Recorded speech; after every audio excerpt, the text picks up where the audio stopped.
see all of you again.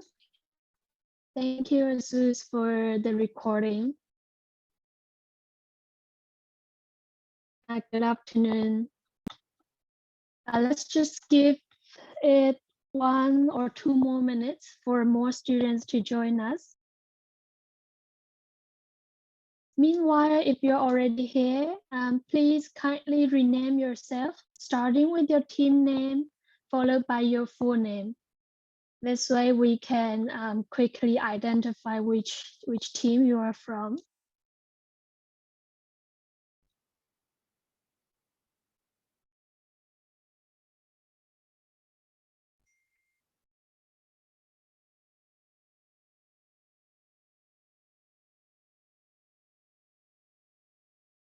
Hi, Irakli. Hi, Shuki. How are you? Hi.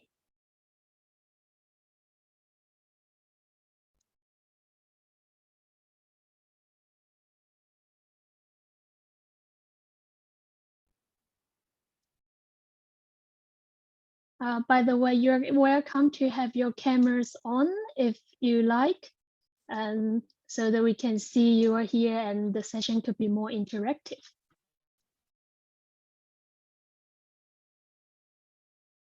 There's also a research saying that if you have your camera on when you're attending an online session, you are more committed, you will be more engaged, and you are likely to learn more. So please, you're welcome to have your camera on. And if you have questions throughout the session, please feel free to message us in the chat box. We will monitor the chat box. So yeah, let's start the session. Welcome once again to our training session. And today's session is called Information Analysis, Unlocking the Power of Research for Innovative Business Idea. And today we'll again have a brief introduction of the session. Then we'll have the training led by Dr. Khimji Vaghjiani. And after this, we will take a group photo as our tradition.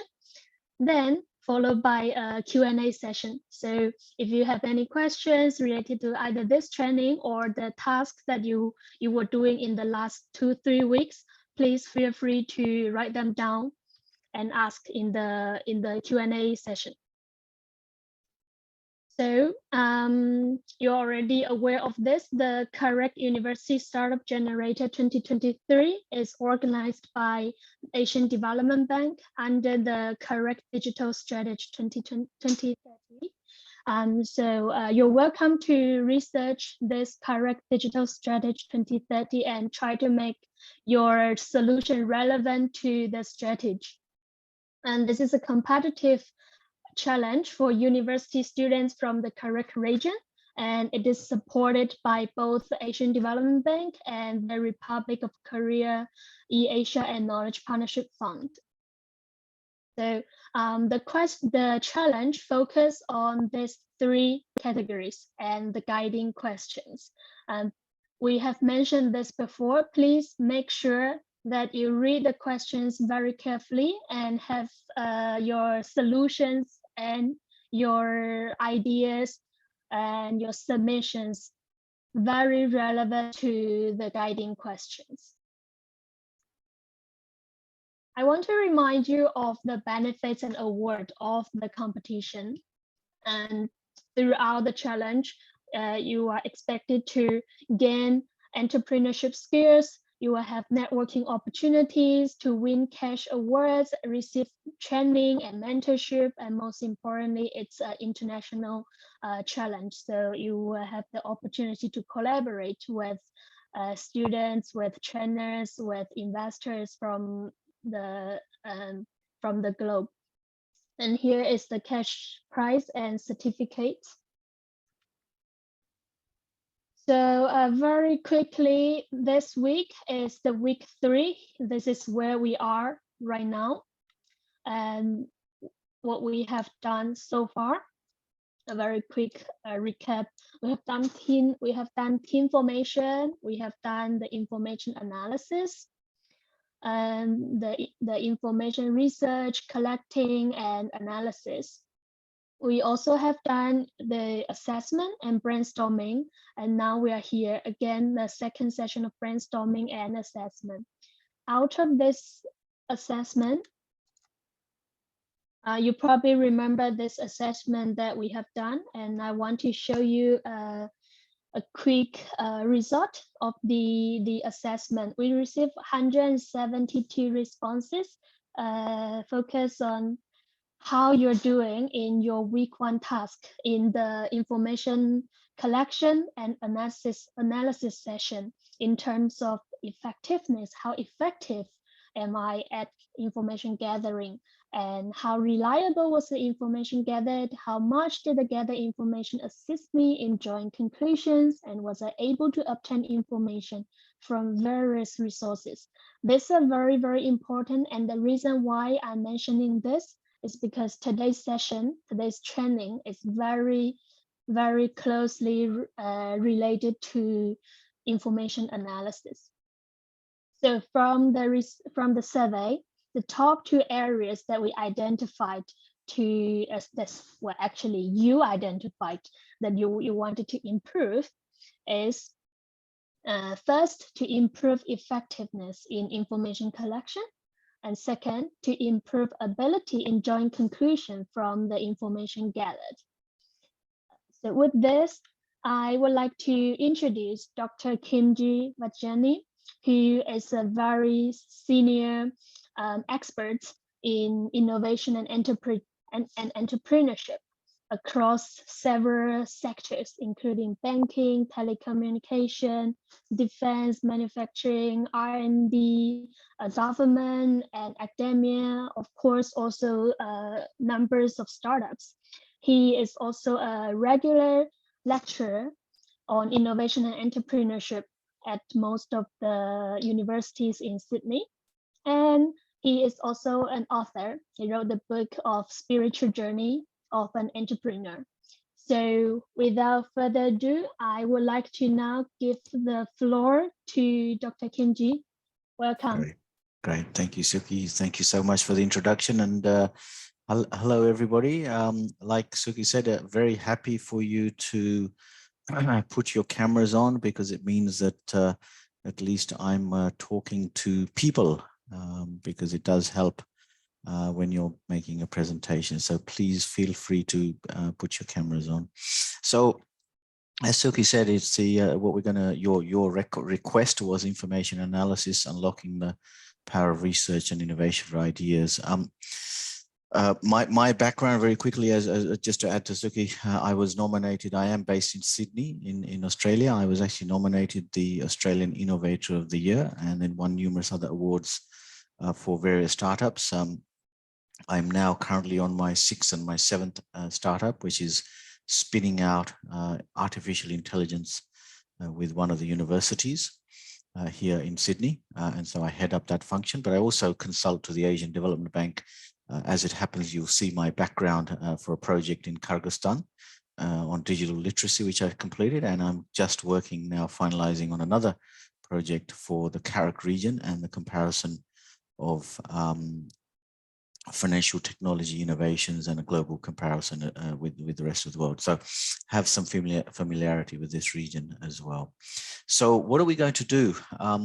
What are we going to cover? Success in any endeavor, startups, whatever it is about a plan, sales, innovation, teamwork, and you see here. However, in my experience, it's underpinned by data, underpinned by the appropriate research, the right kind of researchers, having the right kind of team, thinking differently, thinking innovatively, because otherwise you're just going to be the same old kind of person. So we're going to talk a lot around that space, because that's, of course, the topic.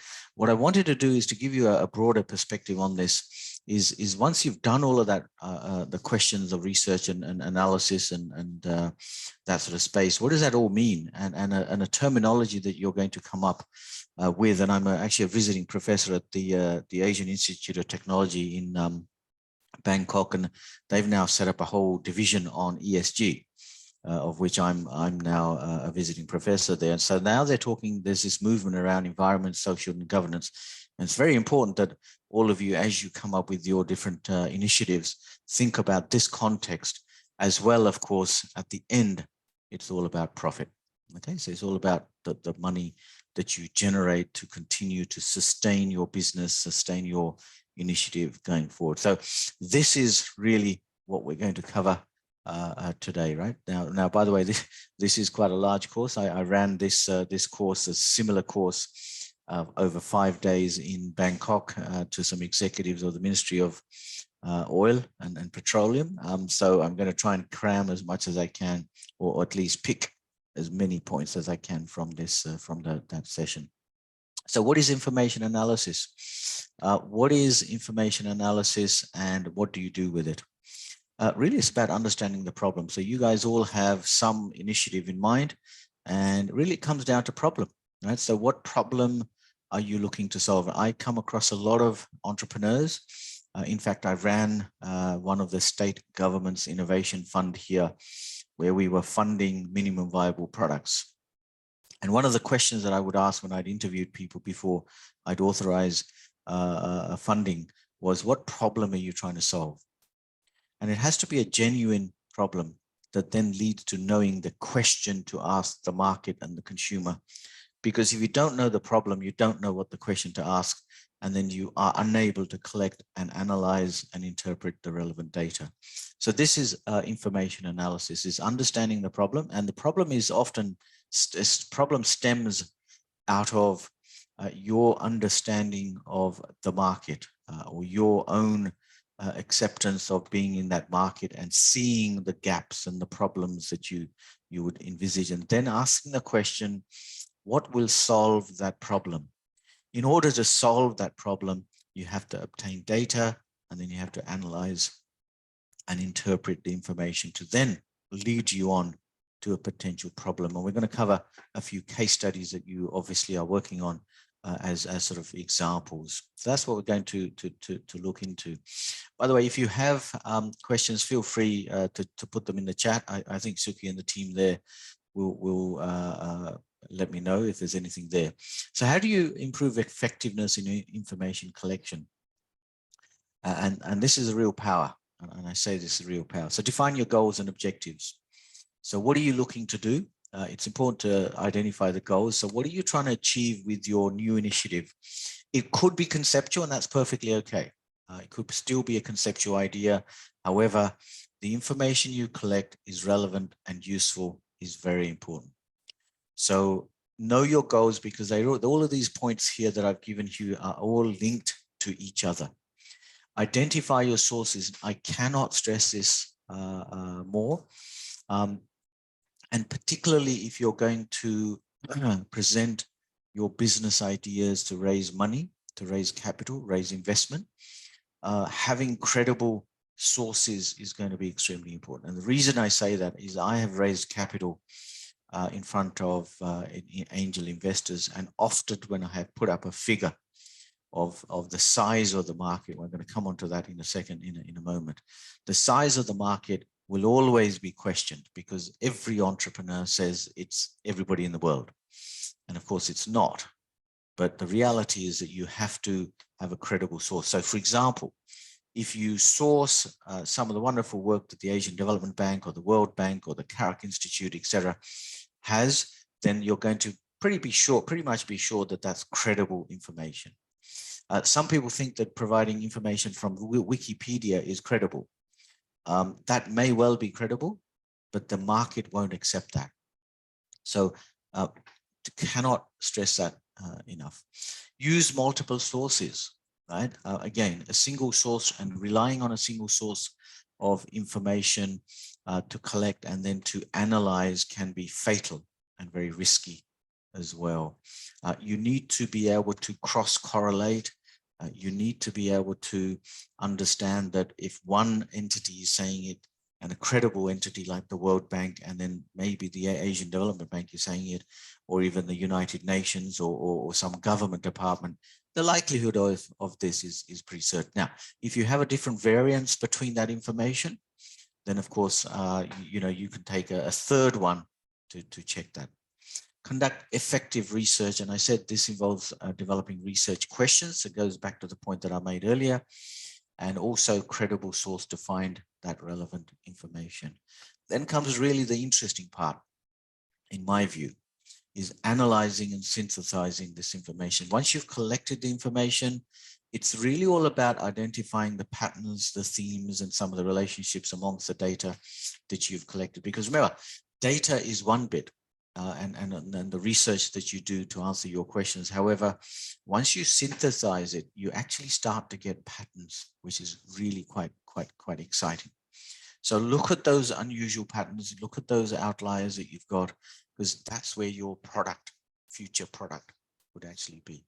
Review and regularly update your information. Now, the reason I say that, it's pretty interesting, because when I was doing my doctorate thesis a few years ago, it was a global study of internet and mobile banking across the world. And it was based on 30 countries. And I want you to think about this while you think about point 6, is that the uptake of the mobile and internet was at an alarming pace in terms of percentages in many countries around the world. So if I took a figure, say in February of 2023, that figure could well be very different 6 months later, because the investment in infrastructure would be so much that number would be very different, and that could obviously make a difference to your overall product development. So improve my ability in drawing conclusions from the information. So once you've gathered that information, look at the main message of the key takeaways. What you're going to see is trends and some patterns that you can then draw on that will give you some guidance as to where this information is taking you. Right? So evaluate that credibility of the sources and check the publication date. You don't want something that's outdated. So let me give you an example. When I was looking at the uptake of mobile penetration in the Indian subcontinent, for example, every 6 months, that was growing by 6 million people. Pretty phenomenal if you're then going to size your opportunity and size the business that you're going to possibly take as well. I just want to delve a little bit further on this look for patterns, because looking for patterns and trends and the Indian mobile phone penetration is a very good example, because what was happening there was, as mobile phones in this case, and I know there's a mobile tech case study that I'm going to touch on a little later on that you guys are working on, but as mobile phone uptake was increasing by 6 million people per month, the cost of the internet mobile was dropping at an alarming rate. Now, again, if I look at that sort of figure over a 12-month period, I can actually project what the likelihood of that growth and drop in internet prices would be in 12 months' time. Pretty hard to do it much more. You could, I suppose, but again, it might be slightly harder. But look at those patterns, because they're the ones that's going to determine the kind of opportunity that you present to your investors. Because when it comes to your investors looking to raise, for you to raise capital with your investors, it really is about how big is the opportunity, how big is the scalability of your opportunity, and how can you get into the market as quickly as possible. Consider multiple perspectives. And this is really look at different viewpoints, look at the consumer, look at the market, look at the channels. Is that sort of perspective I'm thinking about. And that's really going to give you, again, a number of insights on how to go about drawing your conclusion. So which product is going to sell? What features are going to sell in your market?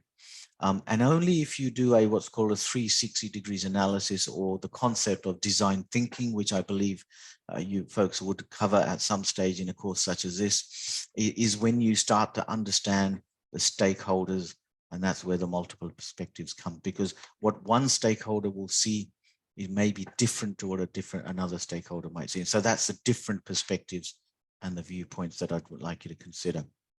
Validate your conclusion.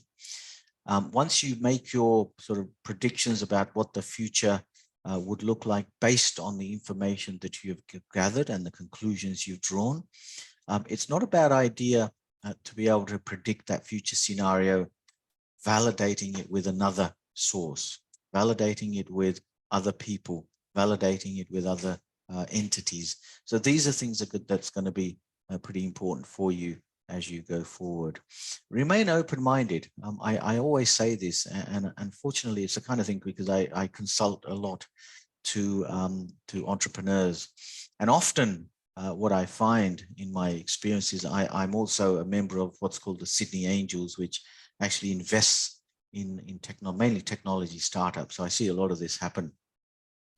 And it's often somebody's bias about a particular situation or an assumption that they have because of their upbringing or the market that they've grown up in, often closes their mind to the information, the information they gather and the analysis that they do on that information. So my suggestion there when it comes to gathering information is don't leave any opportunity unturned. Okay, so open up, turn every stone there is about, because that's what entrepreneurship and innovation is about, is actually challenging and questioning everything that you get to a point when you actually start to make a profitable business. And if you go to Apple, for example, or Microsoft, in history, this is what they have done, and they actually continue to do that, is it always remain open to the market. So how do you use these techniques? Example from my own book, as Shaki said in the introduction, I've actually written a book, and you can see that on the top right-hand corner. And I called it Spiritual Journey because I took a number of aspects of some ancient text about how to lead people, manage a market environment, and become successful. And so I mirrored that of my own journey, and the journey is about an idea from a coffee shop here in Sydney, actually in the Reserve Bank of Australia building. And then we ended up 18 months later having raised money, having raised from investors, having raised government funding, and exporting to 18 countries around the world and winning numerous awards. So the proof of what I've just shared with you is in this book, and I wouldn't have written it if it wasn't the case. So where does that information? So it's great to have all of this information, great to have analyzed it, great to have developed some hypotheses around it, but then the rubber really does hit the road, as they say. So ensure there is a market for your product. And this is what I put in my book very, very seriously, is that we knew there was a product that people wanted because we did all of that analysis. We collected all of that information. However, there was a big question mark because of the markets that we were selling this into, which were often in developing markets of Asia, Africa, and South America. So are people willing to buy your product? And that goes back to the earlier question about data and analysis and research. And I want to touch on that in the case studies when I come there in a moment. So everybody loves, and I used to say this when I present often, is everybody loves a Mercedes, but how many people actually can buy one? How many people can actually afford one?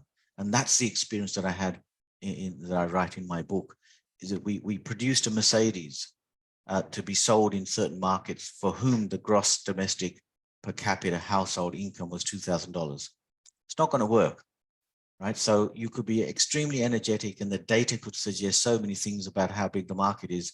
But if you don't cross-correlate this, and this goes to the point that I made earlier about cross-correlating multiple data sets, and we were not at that point in time, of course, when I was a young boy, this book was written, still good today.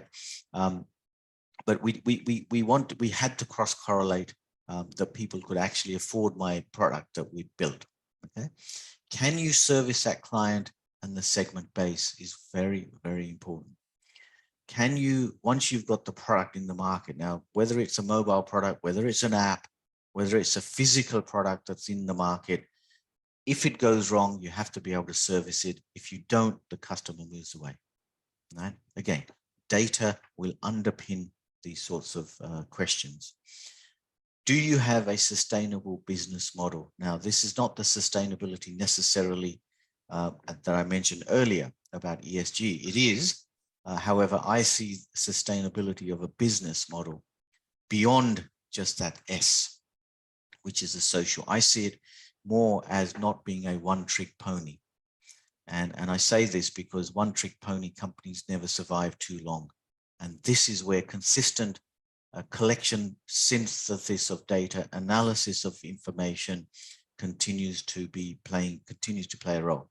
Reason for that is that when we built our first product, our vision was that we thought we were going to take the whole market and the globe on. Unfortunately, back to number point 2, it was too expensive. So what we did was we reanalyzed the market and we said which other product will suit, and we dropped the price down, we dropped the flexibility of the product, we dropped the specifications, and then that second and the third and the fourth product was selling like we could not keep up with it. Now, what underpinned a lot of that? Listening to the customer. That's information gathering. Listening to the market that we were supplying, and for them to say, you know what, this is a kind of product that will work. In fact, that goes back to my previous point about segmentation of the client. And again, comes down to that information that you're prepared to gather. And then the 5th point I want to draw out from my book is complete dedication. As entrepreneurs, everybody gets excited about making money. In fact, can I get a show of hands as to how many of us would like to make money from our entrepreneurial ventures? Let me just get a little bit of just put your hands up for a second. How many are doing this because it's fun to do? And how many of you would like to make money? Just show me, put your hands up. Let's just see if you guys are all good social workers, or are you entrepreneurs out there to make a difference and make money? Because that big dollar sign makes a difference to everybody's heart. Let's just see that while I sip a little drop of water. I can't see too many people with their hands up. So it looks like there's only a few people with a desire to just learn. Somebody has to pay your mobile phone bill or your Uber car. That comes from a sustainable business model. Okay, so very important for you to take on board, because having a sustainable business model is not just the one thing. A complete and utter dedication to your business venture or your idea is going to be the thing that's going to pull this opportunity off for you. Okay, so what we've done is we've talked about where the information comes from. What do you do with the information? And then, of course, an absolutely practical, personal example of my own journey on this. Now, by the way, on this business and on the book that I've written, I wasn't able to make my millions of dollars. It didn't come. And there were, a lot of learnings that I picked up that I share in the book. Of course, we don't have time to cover all of that today. However, one of the key things I learned from that was that you need to listen to the market and continue to gather information. Information is key, information is king, and your ability to be flexible and adaptable as entrepreneurs is going to be the key thing here. Of course, there is persistence and perseverance and all of that kind of thing, but the ability to be flexible and adaptable to the changing needs and the information is absolutely critical for you to be able to develop that sustaining business model that generates that revenue that I showed you in the second slide. Okay, so how to conduct preliminary research and generate that relevant assumptions, right? So assumptions is an interesting concept, because when you go out looking for data, so when we did that, and I share this in the book again, is that we said we're going to provide solar solutions for people around the world. How many people do not have electricity? 1.6 billion people around the world. Oh, wow, that's a great number. Let me just check that out. Let me validate that. World Bank, Asian Development Bank, African Development Bank, et cetera, United Nations. Often that can be a needle in a haystack, literally. Okay, so, for us, it was a big problem. credible sources, but I see a lot of entrepreneurs for whom what they're looking for in terms of information can be a needle in a haystack.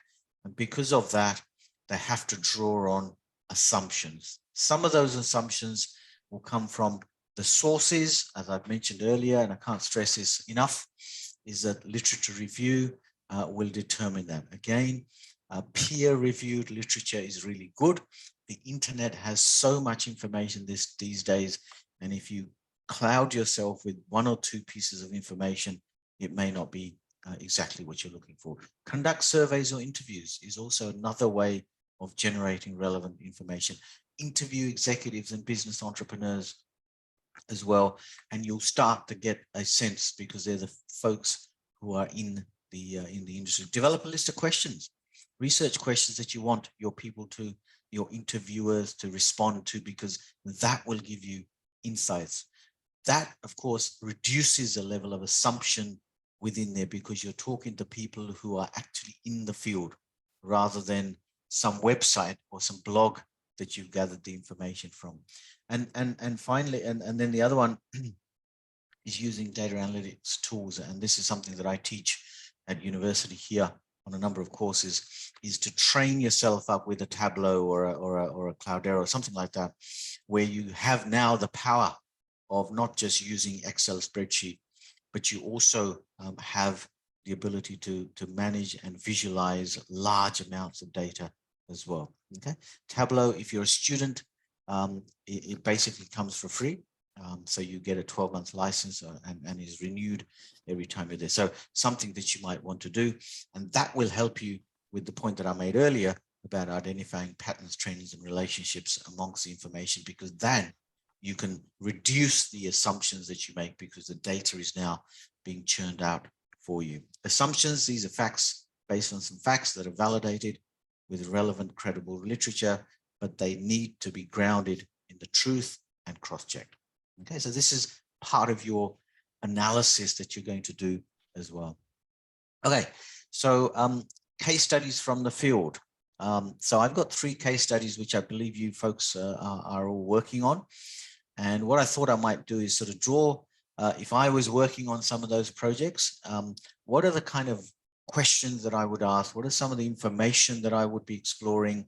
How would I use some of the material I've just given you to be able to really put it into practice and to take it to the next phase, if you like, of your projects, right? So HealthTech, how can we make online fitness more interesting for people from the Central Asian Republic? Is this a disruptive notion? And I say disruptive notion because there's often a lot of debate about what is disruptive and not. And in fact, my doctorate thesis was on global disruptive innovation. And so I like to draw on that, because it's often something that even my executive MBA students struggle with. And so it's very important that you also understand that as well. Because it's a health question, health tech, what I want to do here is, I don't have all the answers because I don't know what the products could be, but I want you to think about the kind of questions and the kind of information that you might want to gather if you are working on a health tech initiative. So is health an issue, right? So what kind of health, and if we're looking at fitness, what's the correlation between fitness and health? So, you know, how many people, you know, for example, some countries have a very high level of fitness levels, and then because of that, the health issue is lower. Is that really true? What's the assumption behind that? Okay, so that's the kind of information. And if it is an issue, how big is it? And anecdotal evidence would be required. Use early information as well that might be useful as well. And again, sit on the trends and the patterns. How many people have online mobile access? Because if we're talking about online fitness, then that's going to be very critical. So use World Bank and UN data to be able to ask that kind of question. The other thing is the fact that it is an online fitness, of course, possibly a mobile capability, then what's the speed that you need to deliver a product? Go back 15 years, and I'm probably older than many of you. If you go back 15 years, there were these wonderful products. However, they needed high-speed mobile internet. Failed because that capability was not there.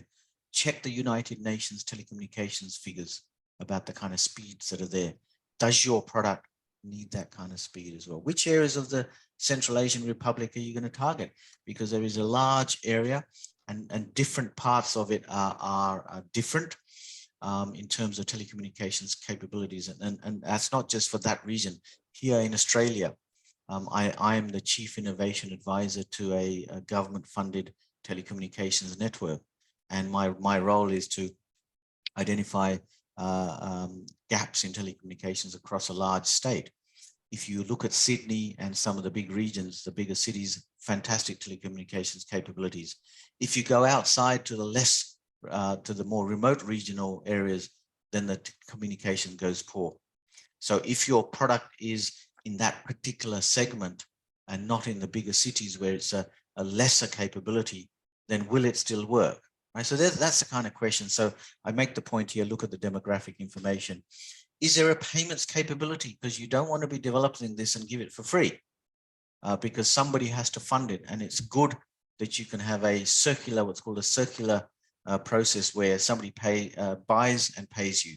You use that profit to do something else.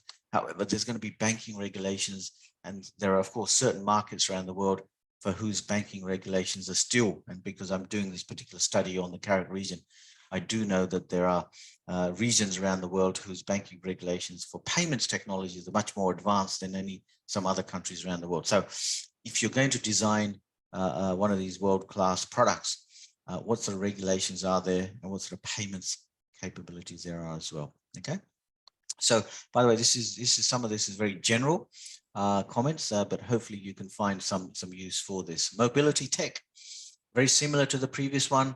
How can we improve the efficiency of remote workers with technologies? And of course, with COVID having taken the world by storm over the last sort of 2 or 3 years, the tendency to work from home but still continue to operate businesses has been better, like never before. So what's the problem this question is trying to answer?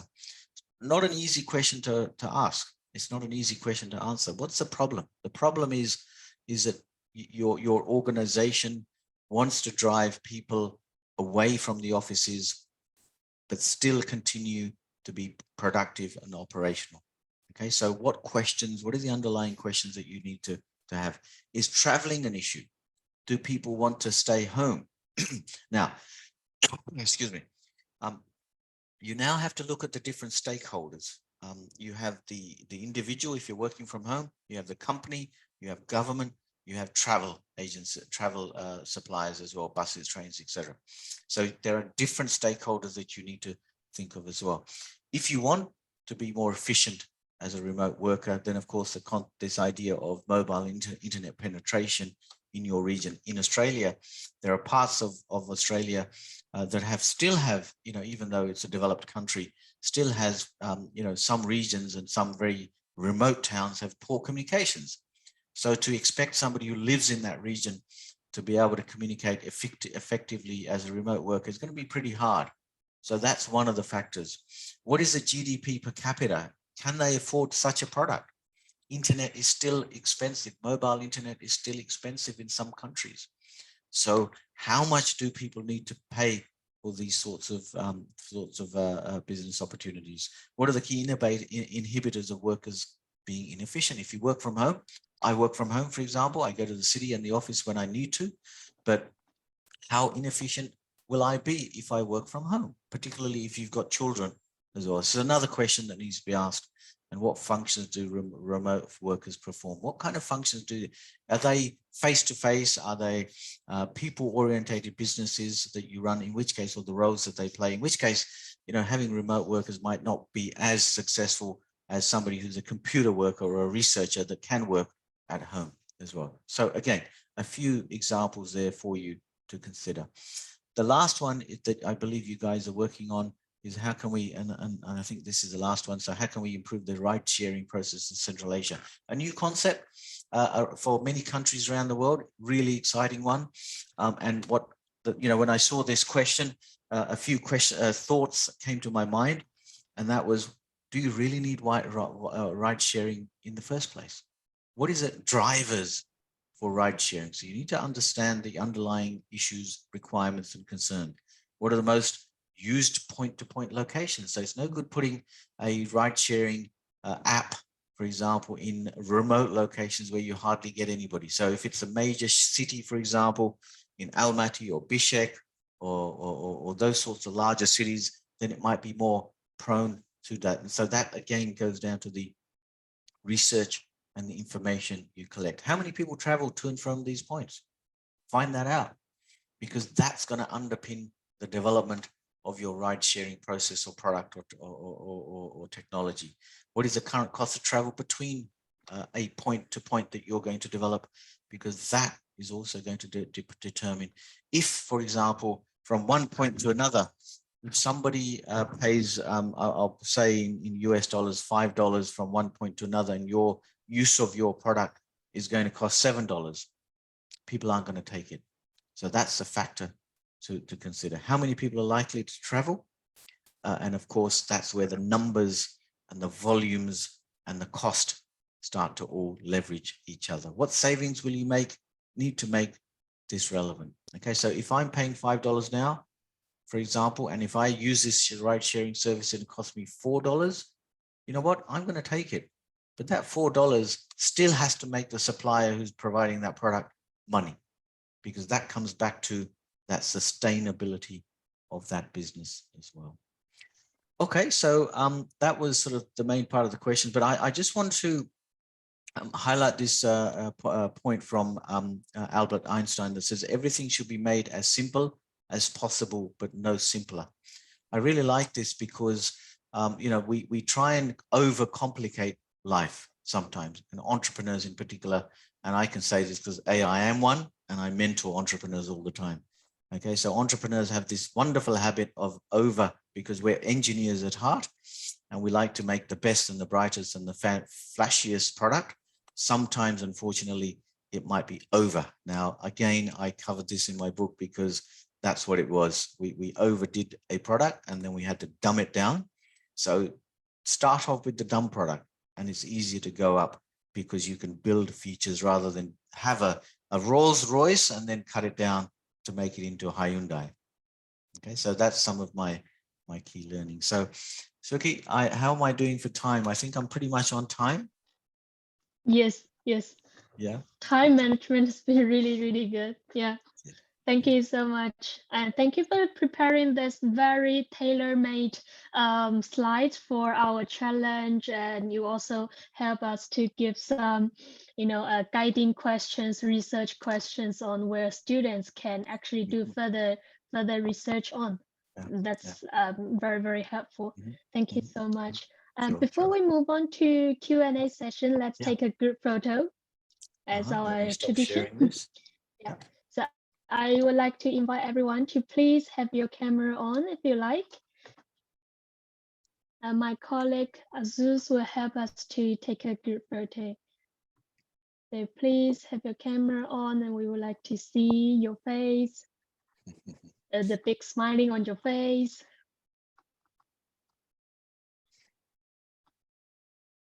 Thank you so much for having your camera on.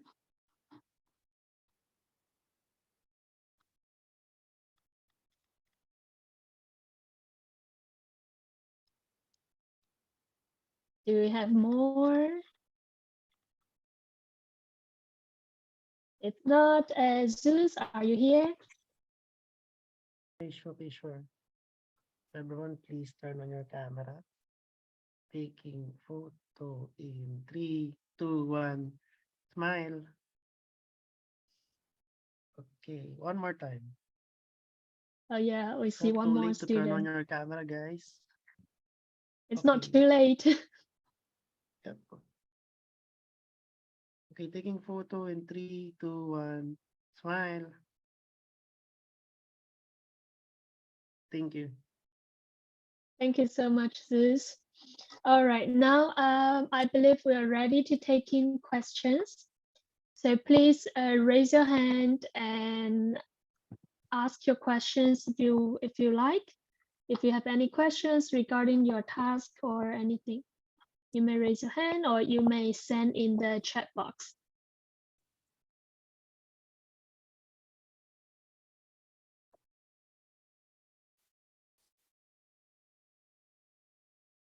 Any questions? Because every day I receive so many message on the platform asking different questions, and now we have an expert here.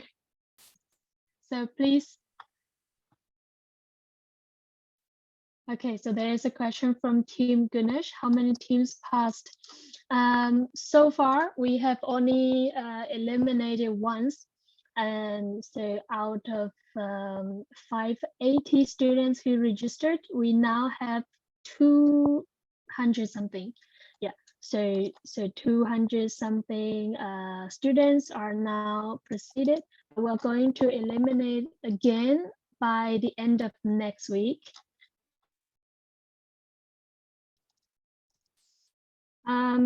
Do you have any questions regarding information analysis, regarding, or perhaps the task that you submitted, if maybe you want some feedback, you want to know if you're on the right track?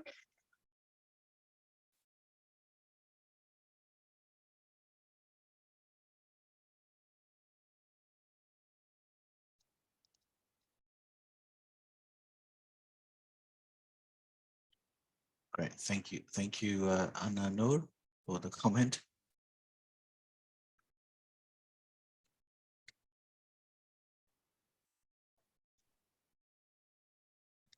Okay, Anna is having a question. Mhm.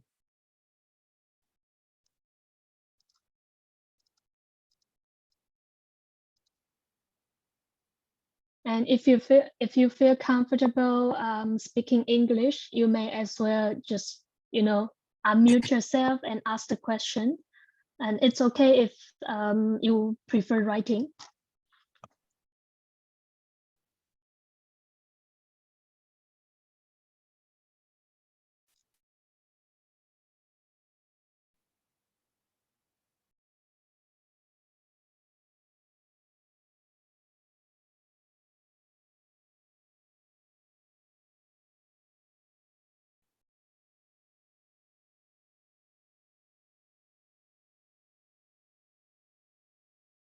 Okay, as we are waiting for you to maybe write your questions, I'm going to post the feedback survey link in the chat box. If you don't have questions, you may as well open the link or save the link and fill the feedback form later. Anyone needs the presentation slide?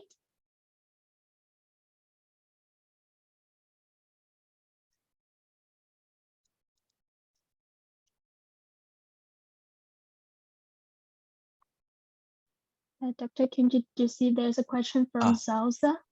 Yes, thank you for the awesome, what is sustainable business model? Okay, good question. So you don't want to be developing one product for one market and realize that you made lots of money, but then it's dropping. The market's dropping, the need for the product is dropping, and you also have multiple players in the market because, you know, good products and good ideas and good markets are like honey. Everybody comes to it. So you don't want to be somebody who might be a market leader, but then you have other entrants that come into the market, either undercut you or you know, develop a better product. So sustaining your business model is really coming up with the next version. So innovation, developing a new market, developing a new product, developing a new feature, and attending to a different segment of the market is exactly what I was saying from a sustainable business model. If you think of Toyota or Hyundai, for example, which are obviously great brands, and Hyundai is actually a great example because they started out with a very small model. Slowly and surely, they started to build different features, different size cars, different markets, different price ranges. So they actually had a much bigger portfolio of products, which then sustained their business. So that's really what I look for. I spent a little time making a question before. Okay, sorry, could you amazing. Yes, so Aiza, I think Suki has a slide, so, you know, happy for her to send that out to the group. Yes, I will share the slide. Mhm. And the question from One Step from Jenny is, how can I make Oh, sure yes. that my question, does it, sorry, Jenny, do you mean your solution? Yeah. My question can. Okay. So Jani, one of the things, and this is another slide that I have, and that's around testing the market. And that's that you go and test the market, which is what is called a minimum viable product. And this is the fund, the $9.2 million fund that I was managing here for a number of years. And that was there to let entrepreneurs test the market before they actually invest much more. And so, you develop, let's say, again, pick a car. I'm sorry, I'm an auto guy, so I like cars, so it's a good example. But you build a car or your app, whatever it is, minimum features, and you put it into the market. You test the market. You ask the customers, you ask the market, and you understand from that. And this is all comes back down to this, the whole topic of today around information collection and gathering and understanding and synthesizing, is that who actually wants this product? How do they use the product? What are the features that they're going to use from this product? And then the other absolute most critical for sustainability of the business is, what else are they asking for that's not in the product that you've designed? What that's going to do is it's going to give you an idea of how to build another version, the next product that's going to continue to sustain your business. So Johnny, that get your product in the market. You could be the best entrepreneur in the world, best innovator in the world, unless you get it to the market and you put a, I don't know, green car in the market and your customer says, I actually wanted white, but you spent so much money building a green car. So test that market is the best way, and not one or two people. You've got to get a cross section of the market that you're aiming to get into. Yeah. Anwar's got a question. So now the questions are warming up, Shuki. So question is about banking system. As our country is a developing country, yes, our banking system is not pretty as yours. And what do in that case? Okay, I mean, where to find information or have to try operate with help of bank of other countries? Yes. So Anwar, that's exactly the current project I have with the Asian Development Bank. And to try and understand what it is that you need to do in your particular region. In fact, I have to say that the CAREC region is coming up very quickly. It isn't, of course, at the level of Australia or of Europe or North America. However, what I do ask you to do is to then build for that market. Okay, it's no point building it for a different market. You've got to build it for that market, and then it also comes to the point of the point I made earlier about the trends and the patterns. So when I gave you the example about the Indian mobile system, mobile banking in India is probably better than it is anywhere in the world. Okay, they are actually the leaders of mobile banking. The reason they are there is that the cost of mobiles has dropped and the cost of the internet has dropped. Now, if you predicted that 12, 18 months, 2 or 3 years ago, you would have missed that market. So the point is, build for today with the ability to be flexible and scalable for the emerging capabilities as well. And that's what you have to do. Does a financial breakdown in the business model should be based on the market size or just availability or uniqueness of the solution? So is a good question. I think one follows the other. You have to consider the market size. If the market size is big enough, then there's a good chance that you might attract investment. Now, I do know through my work is that the region, the CAREC region, is now starting to attract a little bit of investment because of the innovations that's coming out into the work that, initiatives such as this. It will still take time to get to sort of Western levels. However, you have to consider the market that's there today and build in flexibility and scalability for tomorrow. And my Indian mobile phone market should give you a little bit of an idea of how to go about doing that. So it's not just about the uniqueness. Yes, the uniqueness, I think, of the solution is absolutely got to be there. But if people cannot afford that uniqueness in your market that you're targeting, it doesn't make any difference. Okay, so you've got to aim it for the market size. Okay, how did I go? Did I miss any, Suki? Did I capture all the questions, or did I miss any? Yes, you did. So we are just giving 2 more minutes to receive questions. And well, actually, I do have a question. Well, I receive this question very often from students, Yeah. asking, how do I know if my solution is answering the question? And I don't know if you can give any suggestion on how they can do self-evaluation.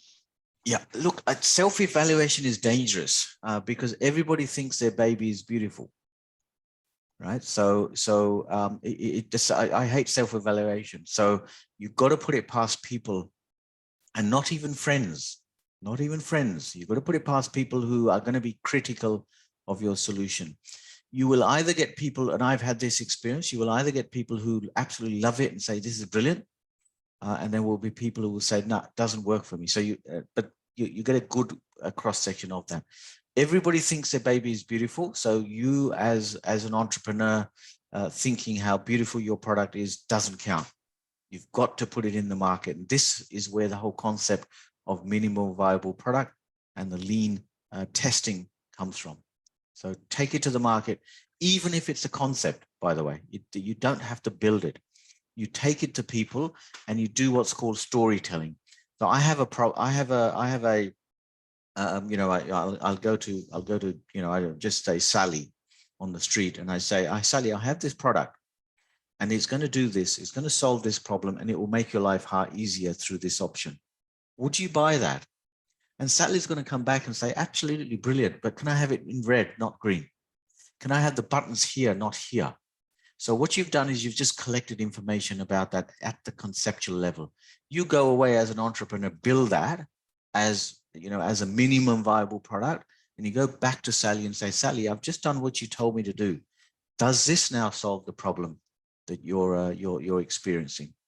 And then you ask that question again, right? So, but you take to multiple Sallys and Johns and Sukis and Zusas and Alinas and songs and multiple people, because the more you get it out to, the more information, right? Because topic is an information, the more information you will gather, right? So testing it is absolutely the best way.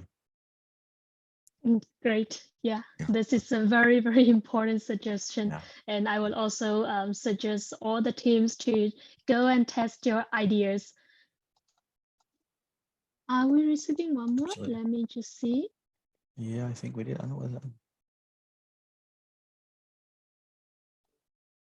Yeah. So yes, I agree, Anna, that the Central Asians are emerging markets. But you know what? I'd like you to take some cues from some other emerging markets, and probably not in the same category as the Central Asian republics, but look at countries such as Thailand, Malaysia, India, and China. Okay, because they were 5 years ago, 10 years ago, probably in the same situation as many of your markets were. So, and India and China are actually quite different because, they have a very strong engineering and IT capability. But look at some of these markets, because they've actually been very successful in the way they've gone about innovating and serving their markets. So look at those markets, see what they've done, how they've attracted and created entrepreneurships. And I'm sure within the next 2, 3, 4, 5 years, you would also be in that sort of space competing as well. So, but design it for your market. Yes, you can't be designing it for the rest of the world. You could, there's nothing stopping you, but it's a lot harder because you don't have a lot of the infrastructural capabilities that exist in other markets. So you've got to design it for what's in your market. Yeah, thank you, Dr. Khimji. Yeah. And I think we're closing the session very soon. So we're stopping to receive new questions. But if you still have any more questions, please feel free to message me on the platform or send emails to me. And I'm sending the feedback form in the chat box. Please take some time to fill the feedback form. We would like to see how you feel about the training session and where we can improve so we can do the next time better. Thank you so much. Dr. Khimji, as you can see, we're receiving so many comments from the chat experts. Students really like your session. So thank you for your time, for your presentation. Great. All the best, everybody. Thank you. And so now it's now 4 p.m. I would like to close this meeting if there's no other comments or questions. All right. Thank you so much. Thank you everyone for joining the training. Thank you for your time. And have a very nice day. Enjoy the rest of the day and enjoy the competition. Thank you. See you. Bye.